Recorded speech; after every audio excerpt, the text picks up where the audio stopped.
What if I told you that how I feel at 97 was decided before I turned 40?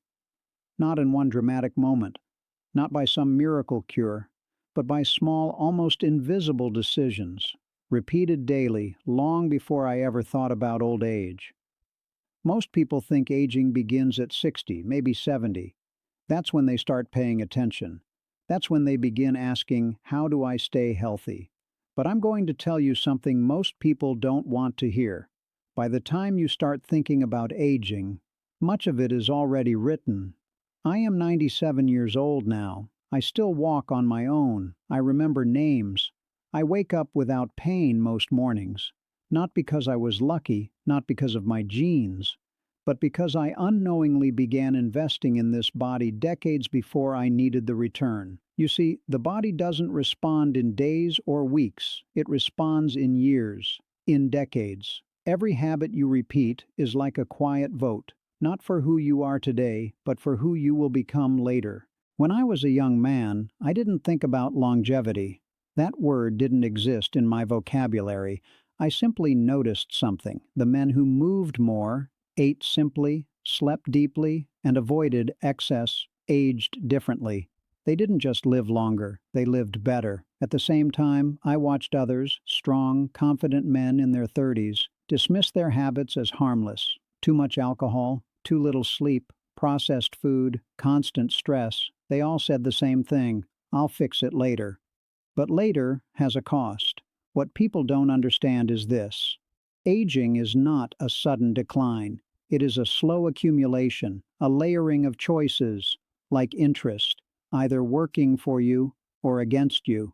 At 97, I am not enjoying the result of what I did last year. I am living in the consequence of what I did 40, 50, even 60 years ago. That is the secret. Not intensity, not perfection, timing. Start early, and small efforts multiply. Start late, and even great effort struggles to catch up. Now, I know what you might be thinking. So if I didn't start early, is it too late for me? No. It is never too late to improve your trajectory. But you must understand the rules of the game you're playing, because your body keeps score whether you pay attention or not. In the next part, I'm going to show you exactly how this invisible accumulation works inside the body, how food, movement, sleep, and stress quietly build either resilience or damage over time. And more importantly, I'll show you the specific habits that made the difference, not in theory, but in a life that has already been lived. Because at my age, I am no longer guessing, I am reporting. If you want to understand why I am still standing at 97, you must first understand something most people overlook. Your body is not reacting to what you do today. It is adapting to what you repeat. That is the mechanism. That is where everything begins. When I was in my 20s and 30s, I did not have access to modern health science. No one talked to me about insulin resistance, chronic inflammation, mitochondrial function, or hormonal regulation. But I learned through observation, through watching men age well and watching others fall apart. Over time, I realized something very precise. The body keeps a long memory, not in your mind, but in your cells. Every meal, every night of sleep, every movement, every stress response, these are not isolated events. They are signals. And when signals are repeated often enough, they become instructions. And instructions over years become structure. Let me explain what that means in real terms. When you consistently eat food that your body can process easily, simple, whole, unprocessed food, you reduce the burden on your metabolic system. Your blood sugar stays stable. Your insulin doesn't spike wildly. Your organs are not forced into constant emergency mode. Now, one bad meal won't destroy you. But repeated daily over 10, 20, 30 years, that becomes a different story. I saw men who lived on excess. Too much sugar, too much alcohol, too much stimulation. In their youth, they looked fine, strong even. But by their 50s, something changed. Their energy dropped. Their weight shifted. Their minds slowed. And by their 60s, many of them were dependent on medication, on assistance, on limitation. Not because of one decision, but because of thousands. Now compare that to another group, the ones who were not extreme, not perfect, but consistent. They ate modestly. They moved daily. They rested properly. They avoided excess more often than not. They didn't look extraordinary at 30, but by 70, they were the ones still walking. This is the compounding effect. Health is not built in intensity. It is built in repetition. And here is where most people misunderstand the game. They wait for a problem before they act. They wait for pain before they change. But by then, the accumulation has already happened. You see, inside your body, there are processes running all the time, whether you are aware of them or not, inflammation, for example. A small amount is normal, but when your lifestyle constantly triggers it, through poor diet, lack of sleep, chronic stress, it becomes persistent, low-grade, silent. You don't feel it immediately, but over decades, it damages tissues, stiffens blood vessels, disrupts cellular function. The same is true for insulin.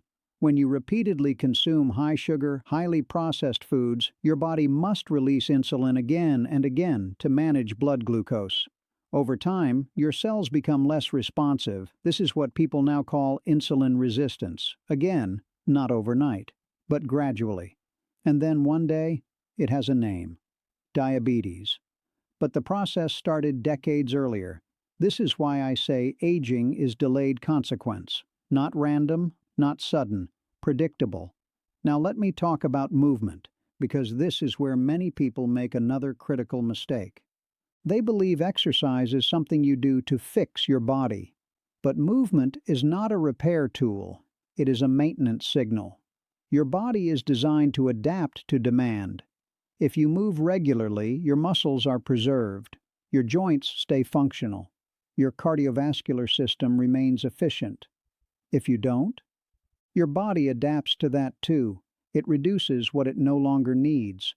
I never had a workout routine in the modern sense, but I walked every day. I lifted things. I stayed active. Not occasionally, but continuously. And that continuity matters more than intensity. I've seen men go to the gym intensely for 6 months, and then stop for years. That does not build longevity. Consistency does. The same principle applies to sleep. Sleep is not just rest. It is repair. It is when your body recalibrates. Hormones, brain function, cellular cleanup. When you consistently cut sleep short, you don't just feel tired. You disrupt regulation. And again, one bad night won't ruin you. But chronic deprivation over decades, that accumulates. You see the pattern? Everything important in the body follows this rule. Small inputs, X long time, were massive outcome. Now let me address something deeper, something less visible, but just as powerful. Stress. When I was younger, life was not easy. We worked hard, we worried, but there was a difference. Stress was episodic, not constant. Today, many people live in a state of continuous stimulation, always thinking, always reacting, always tense. The body does not distinguish between psychological and physical threat very well. When you are stressed, your body releases hormones, cortisol, adrenaline, useful in short bursts, but harmful when persistent. Chronic stress keeps your body in a defensive state. It disrupts sleep, it affects digestion, it accelerates aging at the cellular level. I learned slowly to create space, to step back, to not carry every problem inside me all day, not perfectly, but often enough. And that often enough made a difference over decades. Now here is the part most people don't expect. None of what I did was extreme. I did not follow strict diets. I did not chase every new health trend. I did not live in fear of every possible risk. What I did was simpler and more difficult at the same time. I avoided excess, I repeated what worked, and I respected time, because time is the multiplier. You can do the right thing for 1 week and see almost no result, but do it for 20 years? It becomes who you are. At 97, I am not strong because of something I started at 80. I am strong because I never stopped reinforcing the same signals. And this is what people misunderstand when they try to fix their health later in life. They approach it with urgency, they try to compensate, but the body doesn't respond well to panic. It responds to consistency. That doesn't mean change is impossible later. It means the earlier you start, the less force you need. The later you start, the more effort it takes just to stabilize.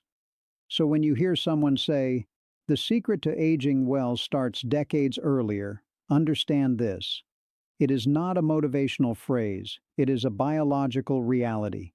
Your future is being constructed quietly, right now, through what you repeat. And whether you realize it or not, you are already on a path. In the next part, I will tell you exactly which specific habits mattered most in my life, the ones that gave me the highest return over time, and the ones I saw destroy others when ignored. Not theory, not trends, but patterns that held true across nearly a century of living. Now let me give you what you are really here for, not just the idea, but the pattern. Because understanding that health compounds over time is one thing. Knowing what actually creates that compounding effect, that is what changes your life.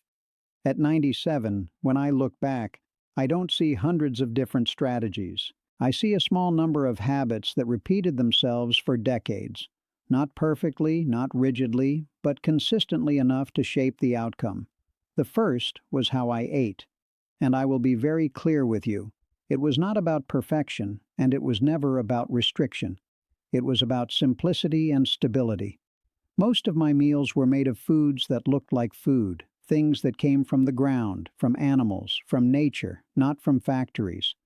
Vegetables, grains, fruits, eggs, occasional meat. Nothing complicated. What mattered was not the label of the diet, but the predictability of it. My body knew what it was receiving, and it did not have to constantly adapt to extremes. I did not flood my system with sugar every day. I did not rely on processed foods as a foundation. That alone, over decades, kept my metabolism steady. Today, people talk about insulin resistance, blood sugar spikes, metabolic syndrome. We didn't use those words back then, but I can tell you, I rarely experienced the energy crashes, the constant hunger, the weight fluctuations that I later saw in others. My energy was stable, and that stability compounded. The second habit was movement, but not in the way most people think about it today. I did not treat movement as an event. I treated it as a condition of living. I walked almost every day, not for steps, not for tracking, but because that was how life functioned. I carried things. I stood. I used my body. And because of that, my body never received the signal to decline. What people misunderstand is that muscle loss, weakness, and stiffness are not just results of aging. They are results of disuse. Aging accelerates them, yes, but inactivity invites them early. I have seen men in their 40s move like old men, and men in their 80s move with ease. The difference was not age, it was decades of signaling. Your body is always asking one question: what am I needed for? And it adapts accordingly. If you sit most of your life, your body reduces its capacity. If you move regularly, even moderately, it preserves function. I never tried to become exceptionally strong. I simply avoided becoming weak. The third habit was sleep. And I will tell you something many people ignore. Sleep is not negotiable, even if you think it is. In my younger years, I noticed that the days I slept well, everything worked better. My thinking was clearer, my patience was stronger, my body felt lighter. So I protected my sleep, not as a luxury, but as a requirement. I did not stay up late without reason. I did not sacrifice sleep repeatedly for temporary gain. And over time, that decision protected more than just my energy. It protected my brain. At my age, many people fear memory loss more than anything. But your brain is not only shaped by what you think, it is shaped by how well you recover. Decades of proper sleep created a kind of reserve that I am still drawing from today. The fourth habit was something less physical, but just as powerful: how I handled stress. I was not a calm man by nature. I worried, I reacted, I carried burdens. But I learned slowly that holding stress continuously was like holding tension in the body. It exhausts you over time. So I practiced something simple. I did not let every problem live inside me all day. When something was out of my control, I stepped away from it mentally. When something could be solved, I focused on action instead of rumination. This was not philosophy, it was survival. Because I saw what constant stress did to others. It aged them faster than any physical habit. You can eat well and exercise, but if your mind is constantly in a state of pressure, your body will follow. Stress is not just a feeling, it is a chemical state, and repeated daily over years, it reshapes your biology. The fifth habit was restraint, not deprivation, but restraint. I did not say yes to everything my impulses wanted. Too much alcohol, too much food, too much indulgence. I saw where that led, and I made a quiet decision to stay slightly below excess most of the time. This is where many people struggle. They think discipline must be extreme to be effective, but what actually works is moderation, repeated consistently. You don't need to be perfect. You need to avoid patterns of damage, because again, this is not about a single decision. It is about accumulation. Now let me show you the other side, because this is equally important. I did not just learn from what worked, I learned from what failed. I had friends, strong, capable men, who ignored these principles. They lived intensely, without limits, and for a long time, it seemed like they were fine. That is the dangerous part. The body is very good at compensating in the short term, but compensation is not the same as resilience. Eventually, the cost appears. For some, it was the heart. For others, the joints. For others, the mind. And when it appeared, it felt sudden, but it was not. It was accumulated. This is why people are often shocked by decline. They think, it came out of nowhere, but it didn't. It came from years of invisible buildup. Now, here is something important you must understand if you want to apply this to your own life. You do not need to copy my exact habits. You need to understand the principles behind them. Stability over chaos, consistency over intensity, moderation over excess, recovery as a priority, not an afterthought, movement as a daily signal, not an occasional effort. If you follow these principles, the exact form can vary, but the outcome tends to align. And here is where I want to speak directly to you, wherever you are in your life. If you are young, this is your advantage. You have time, and time is the most powerful force in this entire equation.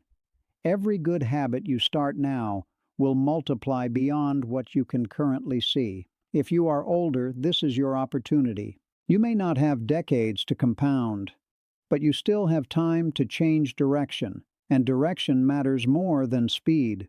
Because even at my age, I can tell you this.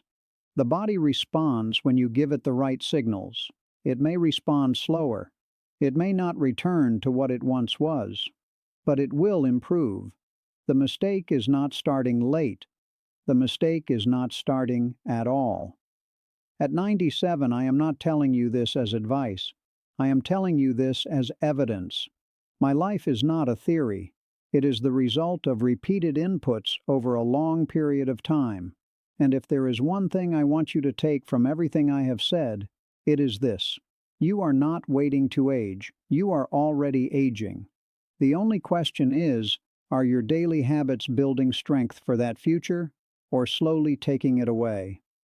In the final part, I will leave you with what matters most, not just what to do, but how to think about time, about your body, and about the decisions you make starting today.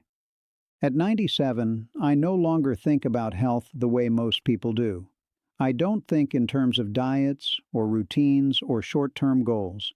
I think in terms of trajectory, because that is what your life really is. A direction, shaped slowly over time. When you are young, it feels like you can go in any direction and correct it later. That is the illusion. Not because change is impossible, but because correction always costs more than alignment. The earlier you align your habits with how the body actually works, the less force you need later.